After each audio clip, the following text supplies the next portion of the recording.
हम सारी रात अकेल का कहती पड़ी रहे, एक बगल लाश बीच में रही, एक बगल हम रहे हैं, तो बाकी सारा मनई रहे हैं, गांव देश के टोला मोहल्ला पड़ोस के। ये हाल था हमारे साथ पूरी रात। तो सुबह ले गए थे, 5 बजे शाम की ख़त्म हुए थे। उसके बाद फिर टोला मोहल्ला के लोग जुटे, चिंगरौर घाट ले गए थे, दफनाए थे, गाड़ंत किए थे। अच्छा जी, दफनाना क्यों पड़ा था? हमारे पास पैसे नहीं थे, हमारे पास लकड़ी नहीं थी उतनी, सहित हमारे बहुत परेशानी थी। ये छोटका बच्चा वगैरह है ना, तो उसका खिया लिया है, कह रहा अम्मा इसे गड्ढा खोद के पापा को मुंह दे। हम कहे चुप रहे बस। रंजीता और संतोषी के पति उन सैकड़ों लोगों में थे जिन्हें कोरोना की दूसरी लहर में मौत के बाद गंगा किनारे दफना दिया गया था। प्रयागराज में श्रृंगवेरपुर धाम और फाफामऊ घाट की तस्वीरें देश दुनिया में खूब वायरल हुई थी। हम इस वक्त श्रृंगवेरपुर धाम में हैं, जहां कोरोना की दूसरी लहर के दौरान गंगा किनारे सैकड़ों शव दफनाए गए थे। वो जगह यहां से आधा किलोमीटर दूर है जहां शवों को दफनाया गया था। बताया जा रहा है कि जब गंगा का स्तर बढ़ा तो कुछ शव नीचे दब गए और कुछ पानी के साथ बह गए। फिलहाल यहां पर शवों को दफनाने के काम पर प्रशासन ने पूरी तरह से प्रतिबंध लगा दिया है और यहां पर अब सिर्फ शवों को जलाकर ही अंतिम संस्कार किया जा रहा है।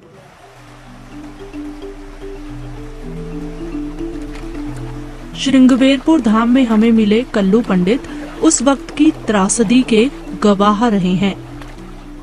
यहाँ जिस जगह पे हम आप चल रहे हैं तो यहाँ इस जगह भी डेड बॉडी हो सकती है, क्योंकि इस पे बालू का जो ढू है या रेता है ये और ऊपर चढ़ गया है, क्योंकि कटान टाइप में है नहीं, क्योंकि ये ऊंचा टाइप टीला टाइप में बन रहा है।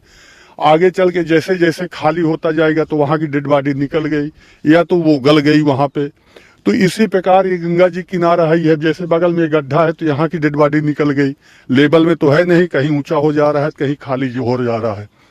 तो उस समय ये प्रक्रिया मई जून के महीने में या कोरोना पीरियड के समय में इस पे बहुत ज्यादा हो जाती थी, मतलब एक बीता भी जमीन नहीं खाली थी।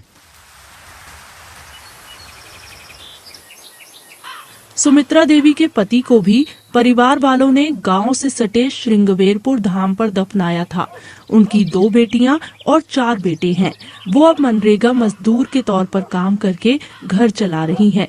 सरकार की तरफ से दिए जा रहे 50,000 रुपए के मुआवजे के लिए उन्होंने डीएम के पास अर्जी लगाई है, लेकिन उनका कहना है कि यहाँ के बाकी परिवारों की तरह उन्हें भी अब तक ये मदद नहीं मिल पाई है।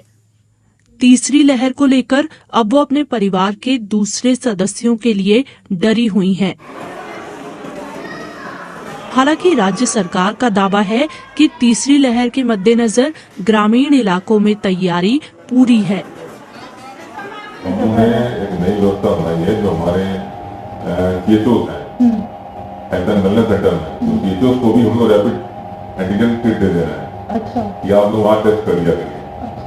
और जो हमारी निगरानी समितियां हैं उनको दवा दे दी गई है, चाहे ग्रामीण निगरानी समिति या अर्बन निगरानी समिति, दवा दे दी है, बेसिक दवाइयां, कोई भी सिम्टोमेटिक पेशेंट है उसको दे दिया जाए।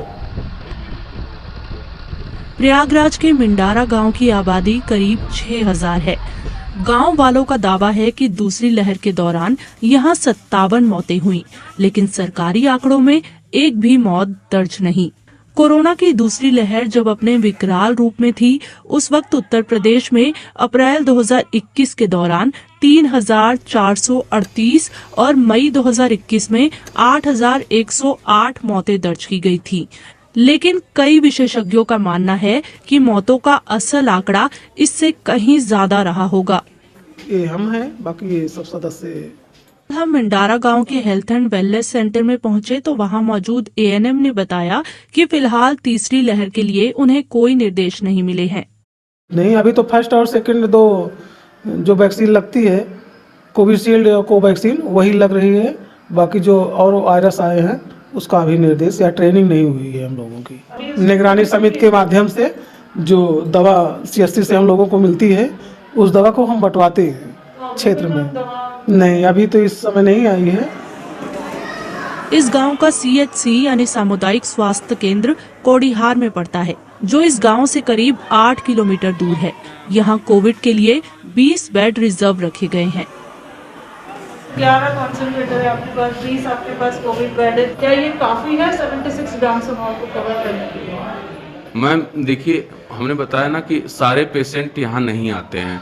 हम लोग जो होता है कि मैक्सिमम पेशेंट्स को जो होता है होम आइसोलेशन में रखते हैं। गाइडलाइन जो आई थी भारत सरकार की, तो उसके अनुसार हम लोग जो होता है पेशेंट को जो होता है होम आइसोलेट कर देते हैं। जैसे हमारी निगरानी समिति ने बताया कि इसको जो होता है कि कोई दिक्कत है जाके वहाँ पे टेस्ट कर लिया, जो ILI के पेशेंट है, सारी के पेशेंट है। टेस्टिंग जो है किट आप यहाँ से पहुँचवाते हैं और निगरानी समिति के पास होती है?